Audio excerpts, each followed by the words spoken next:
ခုနှစ်မလကစခဲ့တဲ့ရှမ်းပြည်နယ်တွင်ကတိုက်ပွဲတွေကြောင့်ဒေသတွင်ကစစ်ပြေးဒုက္ခသည်3000ကျော်အတွက်စားနပ်ရိက္ခာတပ်တုံးရည်နဲ့မိုးကာများရရှိဖို့နိုင်ငံတကာရဲ့အကူအညီကိုလိုအပ်နေတယ်လို့ရှမ်းမျိုးသမီးရေးရာဆက်သွယ်လှုပ်ရှားဆောင်ရွက်ရေးအသင်းနဲ့ရှမ်းလူခွင့်ရေးဖောင်ဒေးရှင်းတို့ကအခုလ10ရက်နေ့ကသတင်းထုတ်ပြန်ခဲ့ပါတယ်။နိုင်ငံတကာအကူအညီတွေမရောက်ရှိနိုင်သေးတာကြောင့်ရိက္ခာတောက်တုံးရည်နဲ့ဆေးဝါးတွေပြတ်လတ်နေပြီးအမိုးကာတွေလည်းလုံလောက်မှုမရှိဘူးလို့သိရပါတယ်။ဝမ်ပြက်ဝမ်ရှော့နဲ့ငှက်ပြာယောဂါတွေဖြစ်ပွားနေပြီးတည်ဆုံးခဲ့တဲ့တက်ကြီးရွယ်ဦးနဲ့ကလေးငယ်24ဦးရှိပြီလို့ထုတ်ပြန်ချက်မှာဖော်ပြထားပါတယ်။ဒီကိစ္စနဲ့ပတ်သက်ပြီးရှမ်းမျိုးသမီးရေးရာဆက်သွယ်လှုပ်ရှားဆောင်ရွက်ရေးအသင်းမှနန်းချန်တောင်းကို ARD သတင်းတောက်ဘာကောင်ကတွေ့ဆုံမေးမြန်းထားပါတယ်။ Some women have been gang raped, but how can you substantiate these reports? How did you find out these cases? We receive all these cases from our local networks and also our members who are living inside conflict area. Interview the women and they also video and the testimony of the women who were raped, in this region. And it is very clear that it is very widespreadly, happening, especially during the attacks by the Burma Army in the northern Shan state, in the SSA North area. This rape and sexual violence also committed by very high-ranking officers and sometimes rape women in front of their troops at their military base. And some women were kept, during the Burma Army patrol up to 4 months and raped repeatedly during that time. And none of this was ever, the perpetrators was punished. And in many cases where villagers and the women themselves complain, they are threatened by the local Burma Army commander and the local base that they should not talk about it and that they will come back and kill everyone in their family or they will come back and cut their tongue, and all these are threatened. One of the vice president is the Shan national. So how do these Shan politicians now represented in the parliament and also working in the new government, how are they trying to prevent these cases? Well, the Burma Army broke the 22-year-long ceasefire against the SSA North, the Shan State Army North, since March 13, and it has been almost like 5 months now.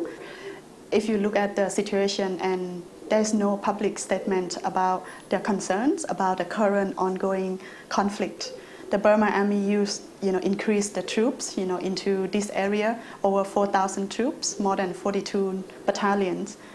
And people are fleeing. Over 30,000 people are now in hiding as IDPs. In this region, they are in desperate need of help.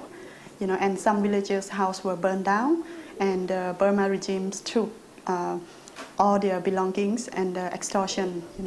all kinds of supplies, and forced people to do labor and porters for the military. Even before or after election, these troops, they are still inside Shan State until today. They have never withdrawn. Not only that, they have been increasing more troops, into this area and into the situation. Many more refugees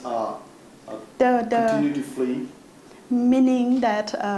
more troops, Burma Army troops, mean more human rights abuses and rape against the civilians, and then people have to flee, from all these atrocities. How much international attention have these refugees been getting since then? Until today, there's no international aid reaching these people who are in hiding and all these displaced populations. And we are calling for the international governments and all the international donors to respond to this urgent and crisis situation inside Shan State. And their action, their action and support can save the life, of these people. How these cases were at further pressure to the call for the proposed United Nations Commission of Inquiry into war crimes and crimes against humanity in Burma? Our documentations, from all the different community-based organizations from Burma and the international organizations and UN agencies have already confirmed of extensive, systematic human rights abuses continuing and taking place inside Burma.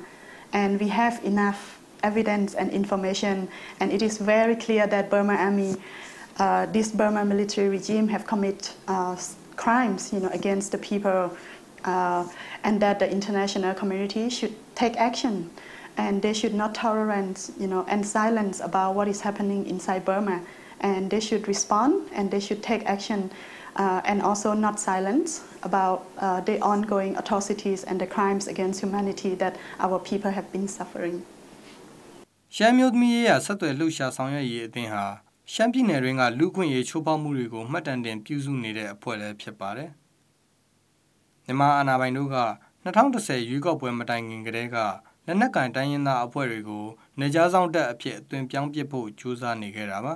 ။အဲ့ဒီအစီအစဉ်ကိုလက်မခံတဲ့အဖွဲ့တွေထဲမှာရှမ်းပြည်တပ်မတော်မြောက်ပိုင်းလည်းတစ်ခုပါဝင်ဖြစ်ပါတယ်ခင်ဗျာ။